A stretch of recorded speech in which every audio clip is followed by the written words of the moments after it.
Welcome to Lawyers Coach. My name is Oliver Hansard, and each episode of this podcast will feature myself or Claire Rayson, both of us coaches and former lawyers, trying to find out what makes lawyers tick. We'll be hearing from various guests and experts, and then at the end of each episode, we will both be reflecting on what they said.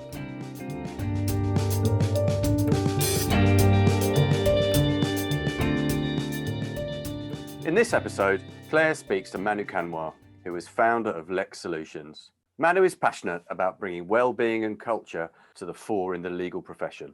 He also talks about what clients want and how they can drive change in the profession. But first of all, Claire starts by asking Manu how he came into the legal profession in the first place. I think it started mainly with a fascination for law, not necessarily wanting to be a lawyer. So that whole concept of fairness and justice and the philosophy around that, I guess, what intrigued me initially. So that's why I wanted to do a law degree. And then I always felt that, with that, I had plenty of other options. We were always told if you do a law degree, you can jump into any other profession and you could go into business or you could go into anything else.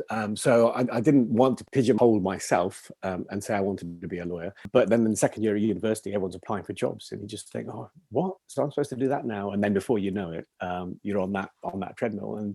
And so it was, I guess, in part a bit of an accident, but I still had that fascination and that desire to be involved in justice in that way. But I also I've always had a very commercial aspect. So I gravitated quite quickly to combining law around business. And I guess that's why then I took the path I did. One of the things we've been talking to lots of our guests about is how, the difference between moving in-house and the different role that you play as part of a business. Was that something that you noticed? Yeah, actually, that's the reason that I went in-house. So moving further along that trajectory of combining law and business, the going in-house allowed me to actually be in and part of a business. So whilst I enjoyed, private practice, I found that when I was on secondment in my first in-house role was with Yahoo. Actually, most of my in-house career was there. I found when I was going on secondment that I was really part of the business. I was getting involved in the strategy. I was helping to make business decisions.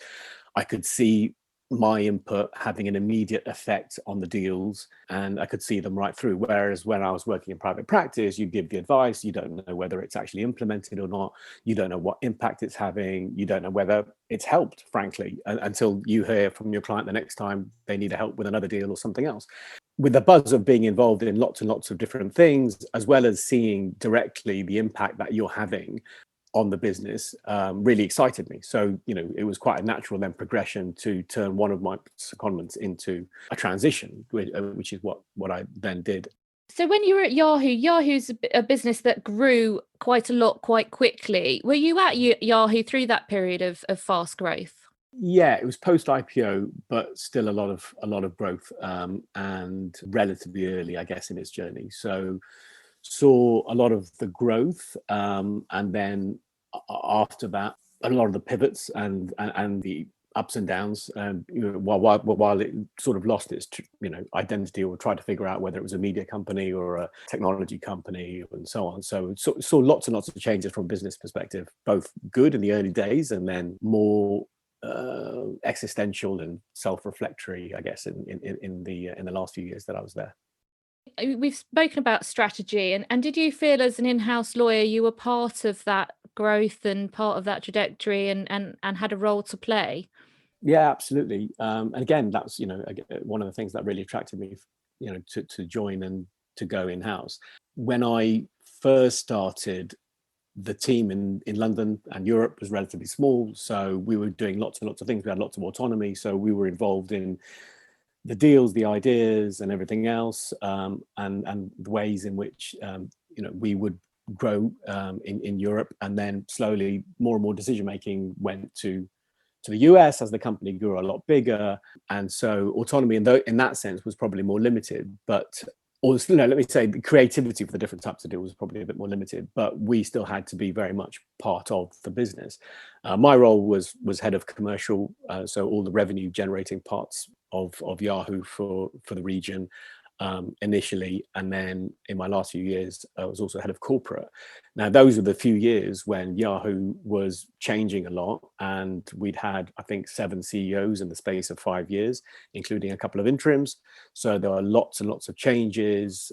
We had done a few acquisitions, so integrating those and figuring out where we were going to go as a business was a challenging but interesting time. And my team had to be the bridge between legal and the business, because we created an ad network when ad networks didn't really exist. So we had to figure out what that meant and how it applied to our business. So we had to be right at the forefront. We had to be right in and on the strategy. So you mentioned that you kind of wanted to combine business and the law. So did you have an opportunity to get that at Yahoo? Yeah, actually. So, I mean, I had thought about moving into the business at Yahoo for a while, but my team really were the bridge between legal and the business, as I mentioned. And that then allowed me to take that a step further. So whilst the business was pivoting and we needed to be really on top of the business strategy, that was the day-to-day job. And then we thought, well, how can we be more proactive? And I had some ideas about making sure that the legal team, not just my team, but the whole wider team, were fully aligned with the business, were potentially embedded within the business, and we wholesale adopted the business objectives. The business had objectives like helping it easier for customers of Yahoo to do business with Yahoo, increasing revenue by X%, increasing efficiency by Y% or whatever metric it was. And those had been business objectives, and we just brought them wholesale into the legal team and said, right, how can we deliver on these business objectives? And that project started in my team, then across the whole of the EMEA team, and then it became a global project. And when all lawyers across Yahoo were working on these little projects that we'd started, that was the light bulb moment for me to feel, oh, do you know what, I want to do that more for other teams, and that was the seed, I guess, for me for setting up LexSolutions. And do you think there's an appetite in in-house teams to have more of an entrepreneurial role and to be seen as more of an enabler? Yeah, absolutely. And I guess that trend's been going on for a long time, but people have moved in-house in order to be part of a business because they've enjoyed delivering that commercial input and seeing the effects of that input internally. And I think there is appetite on both sides to have lawyers deliver more of that and get more involved in the success of the business. And do you think, I mean, I know when lawyers are in private practice, they always strive to understand their clients and they always strive to understand the sectors that their clients are in. Do you think that they can ever hope to be as close to the strategy or as close to understanding that role if they've not been there or if they're not part of the business? I think it's a lot more difficult. I think anyone who'll tell you in private practice that they learnt so much more when they went on secondment or when they go on secondment than they do when they're working from their offices. So I think when you're there and you're embedded and you see what it's actually like and what they really need in terms of the support, the legal support, it's a completely different perspective. I don't think it's impossible to know what the business needs if you're not always there and embedded. I think you can do it from a private practice perspective, but it's a case of just really understanding what that business and what that team ultimately needs. So it's as much emotional and social intelligence as it is business and legal intelligence. You talk about kind of emotional and cultural intelligence, and I think that's something that particularly in 2020 has really risen up the agenda. And it's something that I think, I mean, the O-shaped lawyer are talking about it. I think there are lots more organizations talking about the need for lawyers to have that emotional intelligence. Why do you think it is that now is so high up on the agenda? Do you think it's something that's kind of unique to 2020, or do you think that it's just been in the spotlight because of the extraordinary circumstances that everyone found themselves in? I think that spotlight has definitely exacerbated the need for it. desire for it. I'm glad you mentioned the O-shaped lawyer, because I was going to mention that then in terms of EQ and what they're doing. I think it's been a long time coming. People have been asking and wanting it for a long time, but as with a lot of other things, it's definitely got accelerated in the last 18 months, 2 years, but especially because of COVID and in the last year. Why has it taken off? I think for lots of different reasons. There's a need for more humanity in law generally, in the legal profession more generally. That's because I think, traditionally legals had quite a corporate culture, corporate macho, and not particularly diverse culture, when all those things have become more and more important to people themselves. And so whilst there's more of a need in the spotlight on personal well-being, on diversity of thought as well as in people, and there's been a need for more innovation and collaboration, all of those things need and require new principles, new ways of thinking, and a more refreshing culture. And at the heart of that, in order to be able to deliver it, we're all human. It's humans that need to be able to do that. And you need to have a people focus. And so slowly, well, I think it happens slowly, but now it's happening very fast. There's a realization that actually, the skills that have made us good lawyers aren't necessarily skills that make us happy people. To be a good lawyer, you need to be, a bit of a pessimist. You need to be always looking at the things that might go wrong. You need to be a bit of a naysayer because you're thinking about all the different risks that you're trying to mitigate.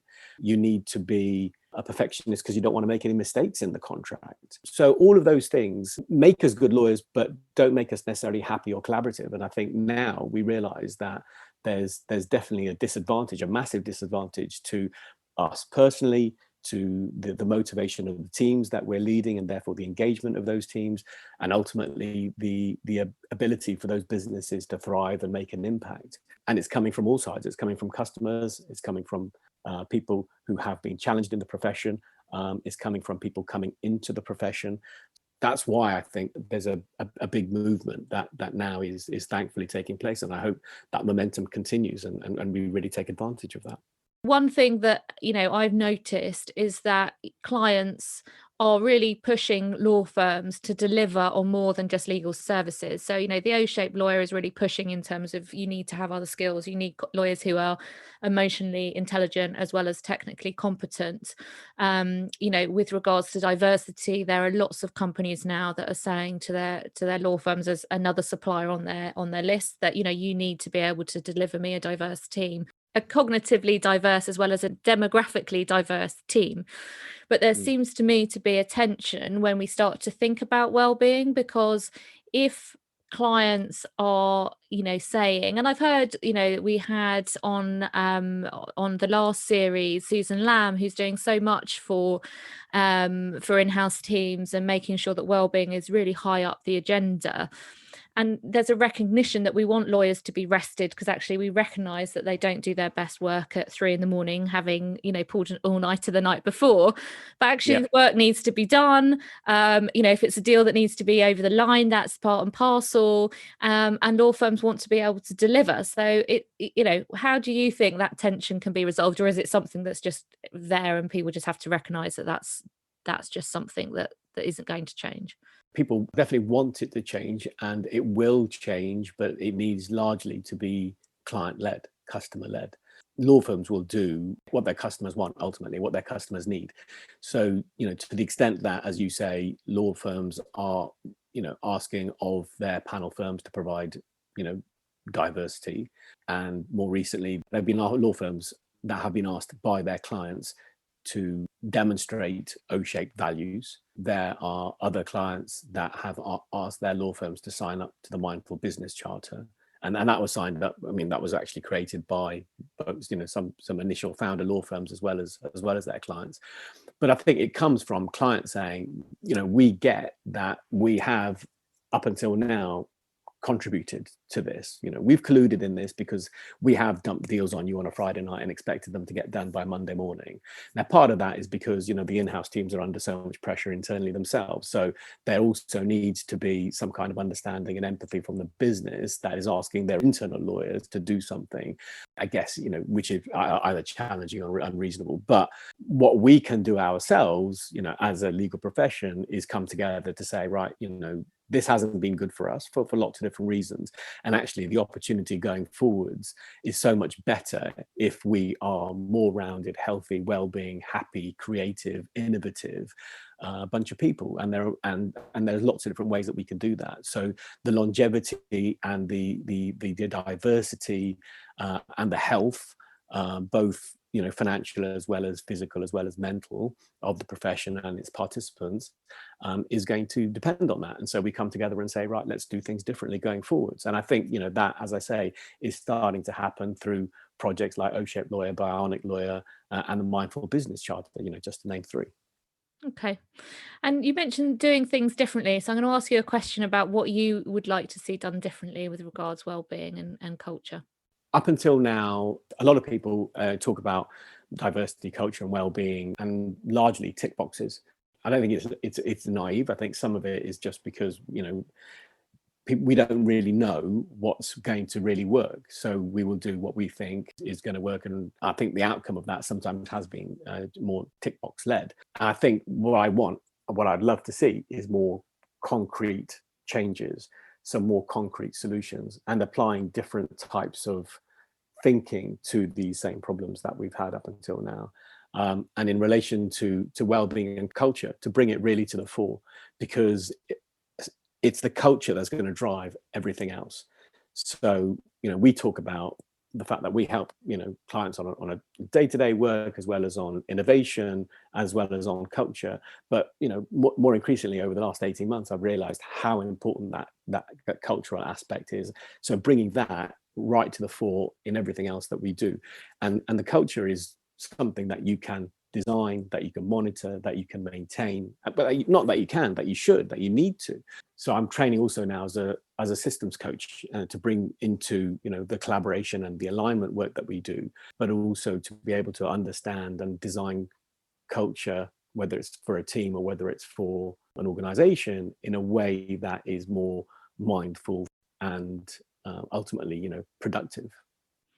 And actually, it's quite interesting because I think, and we're gonna turn to 2020 in a minute. So I'm gonna end on a reflection about 2020 and culture, because I think actually, as everyone has started working remotely, lots of those trappings that firms would focus on. So the on-site gym, the state of the art rooms with all the top end technology, actually they haven't been used this year. So I think the importance of culture is going to be ever more something that firms are going to need to look at in order to be able, or indeed corporates, in order to be able to retain their staff when people are working at home. Culture is pretty much the only thing that they've got left to cling on to. Yeah, absolutely. Yeah.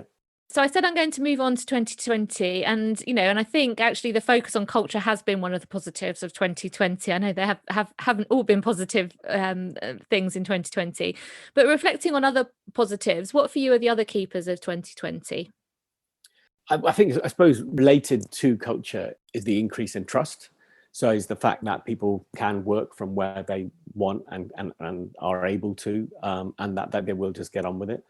I think there's been a very healthy, disregard of or impatience for previous requirements and previous blockers to change, whether that was, budget, or whether that was, culture, to say that we just don't do it this way or whatever else, right? We saw that all those things got thrown out the window when business necessitated it. And so actually, people have now got, I think, I hope, a fresh optimism that things can and should be done differently.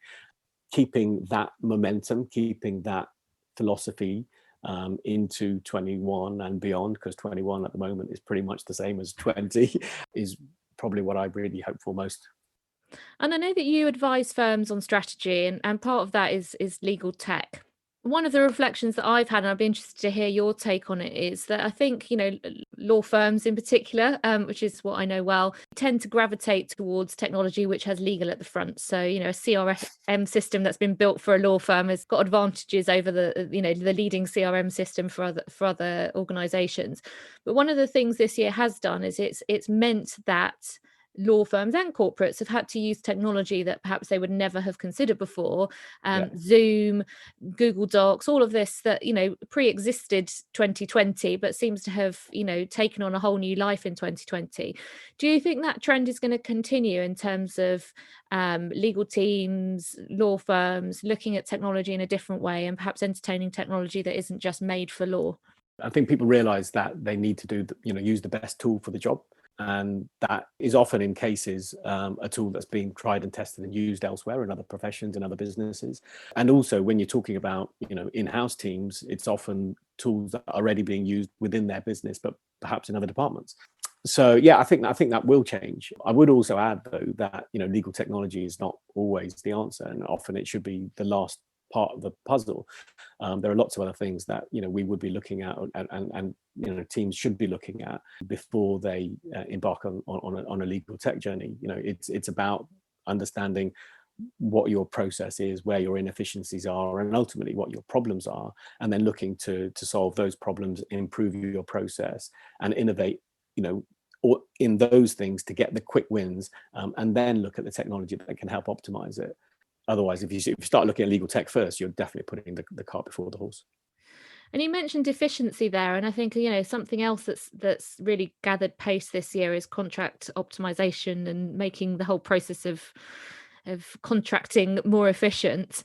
Why do you think it is that it's had such a again, why has it been so popular recently? Is it because it's another buzzword that the profession has latched onto? Is it because budgets are tighter and people have realized that it's a way that they could be saving money? What do you think's driving it? I think there's been lots of things. I mean, again, it's something that some of us have been talking about for a long time, and suddenly it's gained a lot of traction over the last 6 months for lots of various reasons. Partly, just because people are not in the office and they don't know where their contracts are and they need access to them, and partly because they're working very differently and they want new ways to now be able to collaborate and go through that contracting process.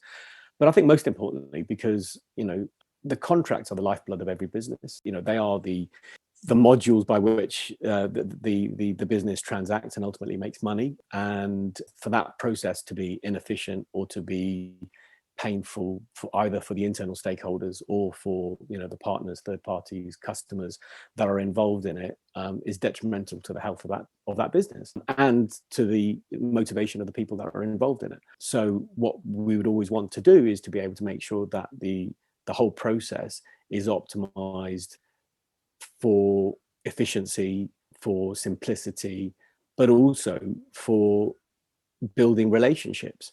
Because if the contracts by which you engage your customers is a horrible process or a horrible contract and leads to lots of antagonistic negotiation or just lots of delay, then the first interactions that your partners and your customers is having is an unfortunate one.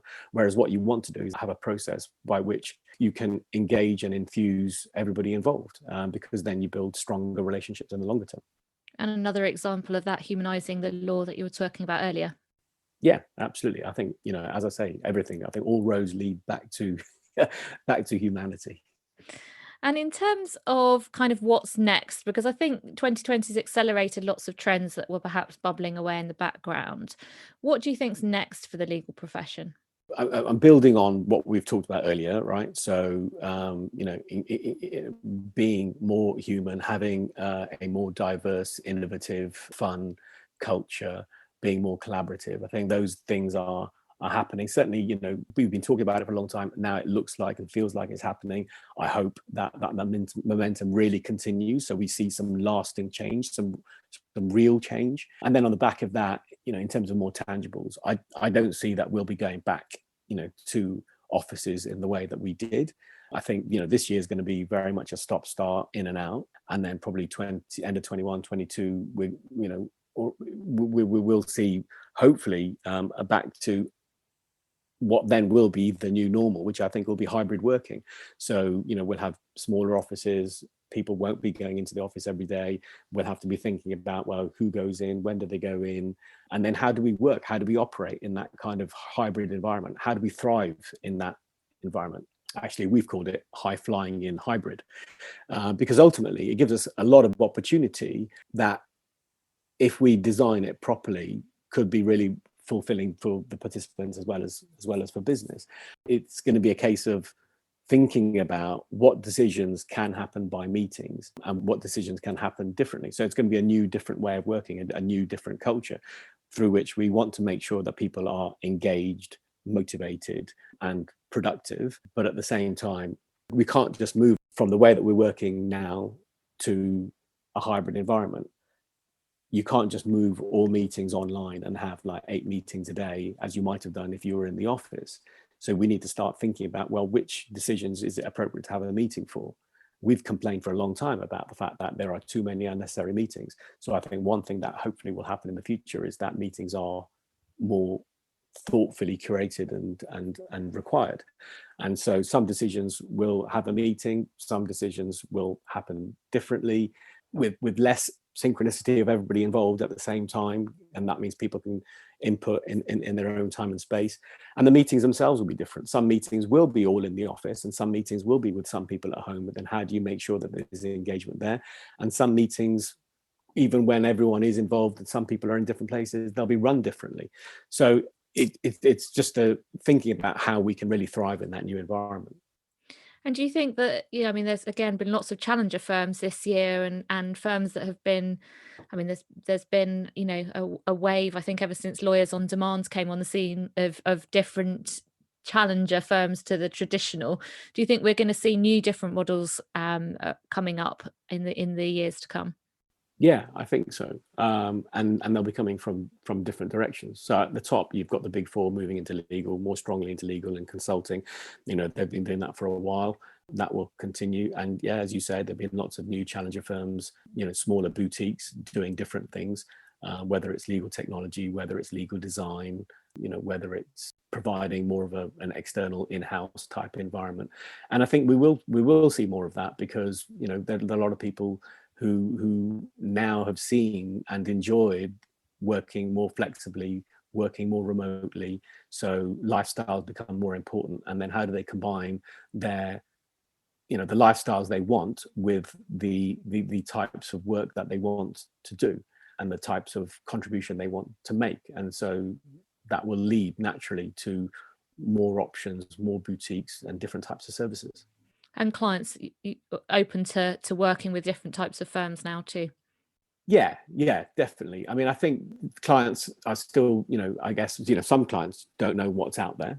So it's a case of, I guess, being curious for them to find out, well, what's available. But I think, yes, the whole shake-up of the last year, 18 months, has definitely been to the advantage of those challenger firms and clients that are more curious, because they've just thought, well, hang on, why can't we do everything more differently?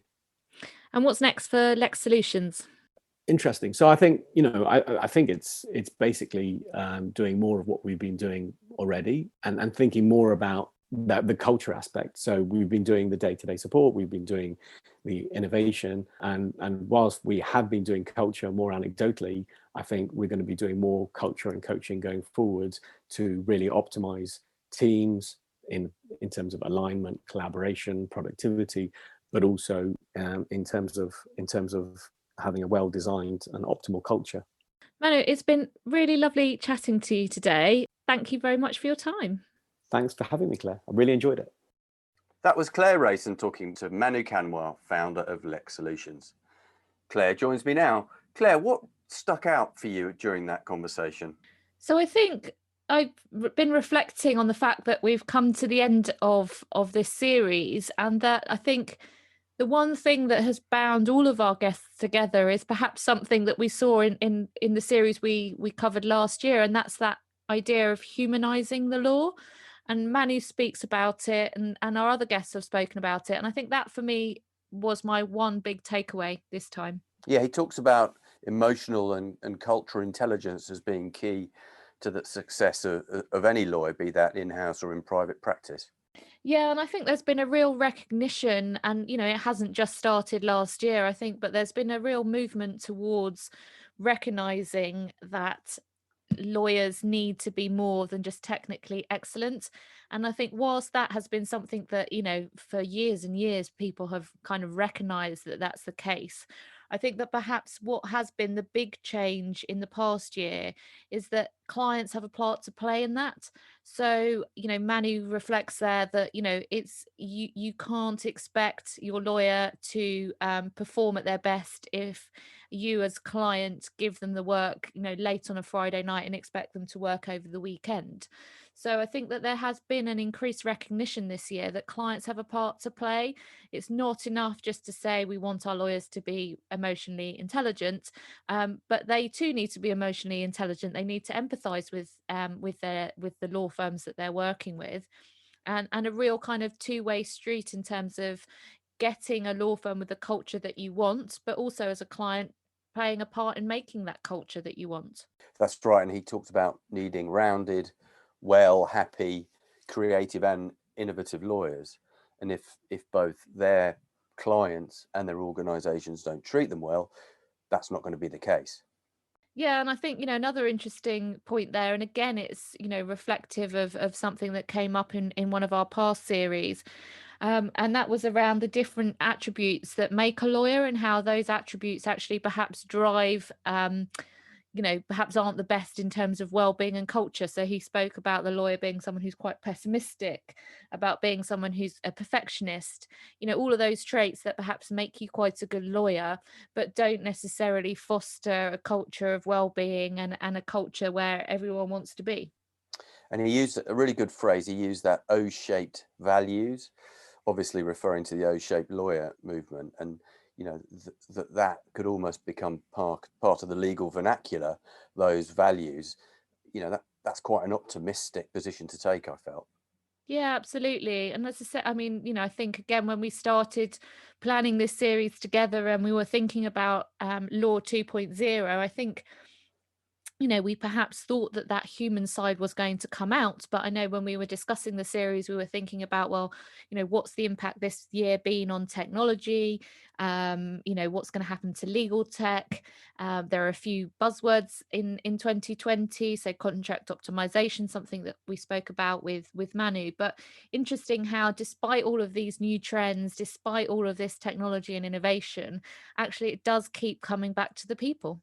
That's right. That's right. And, many don't think it, but lawyers are indeed human, and they'll operate more effectively the more humane environment in which they work. So, yeah, plenty of echoes throughout the whole series. The other topic you guys covered, Claire, which I'm sure is close to the hearts of many of our listeners, is Manu's hope for fewer and more thoughtfully created meetings as part of Law 2.0 into 2021. Yes, and I think actually that ambition is probably one that many people have had for many years. And I think that it's an ambition that might well be realised in 2021, because I think hopefully at some point we will start getting back into the office. And I suspect that will look very different. It will be a combination, as Manu said, it will be a hybrid world where some people will be at home, some people will be in the office. And whilst it is, if not tedious, but easy to have meetings in person, and it's easy to have those meetings where everyone's in the virtual space, when you try and combine the two, it actually becomes quite tricky. I mean, I think we've all been on conference calls where, we've been the one that hasn't been in the room, and we're trying to follow a conversation where there are different things going on if you're in the room than if you're in the virtual space. So hopefully that complication, which I'm sure is going to materialize going forward, will help reduce the amount of meetings, just because it's going to require thought in how those meetings are conducted.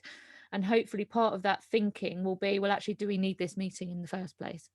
That's right. Maybe people remember the scars of lockdown where they spent hours and hours in front of Zoom meetings, which maybe didn't need to happen in such a way. And maybe we'll learn to be just more efficient with the way we use our time in meetings. Let's hope so. Well, thanks, Claire. That was a fascinating interview and great to speak to you. Likewise. And thanks everybody for listening to this episode and to the whole series. I do hope you enjoyed it, and goodbye. Lawyers Coach is brought to you by Client Talk and Hansard Coaching. If you're a lawyer and would like to take part in Lawyers Coach, please visit our website lawyercoach.co.uk for further details. And you can also join the conversation on our LinkedIn group Lawyers Coach. If there are any topics you'd like to hear us discuss, then just get in touch.